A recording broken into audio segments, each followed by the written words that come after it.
how to fix Instagram follow limit.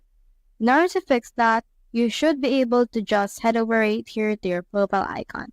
So the first thing you need to do is to determine if you have a lot of followings. So for example, for this one, I only have 7 following, but if you reach the follow threshold of Instagram, which is around 5,000, then that will come the problem because you need to unfollow some people. For example, click on your following and then try to unfollow some people that you can see right here. Just click on the three dots and then click on unfollow right here in order to unfollow them.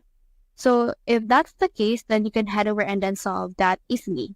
Another case for that is if you follow a lot of people too soon for a certain amount of time.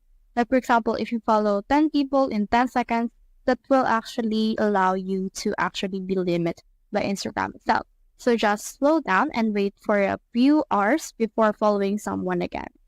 So another thing that will actually cause your Instagram follow limit is the apps that is connected to your actual Instagram.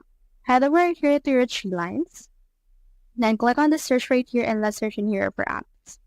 You can see in here the see apps. So make sure that the apps that connected to you is not a limit or a restriction because that will hinder your Instagram and it will actually show you some follow limits. So just disconnect those apps that you can see right there and then try again later. So that's how you fix Instagram follow limit.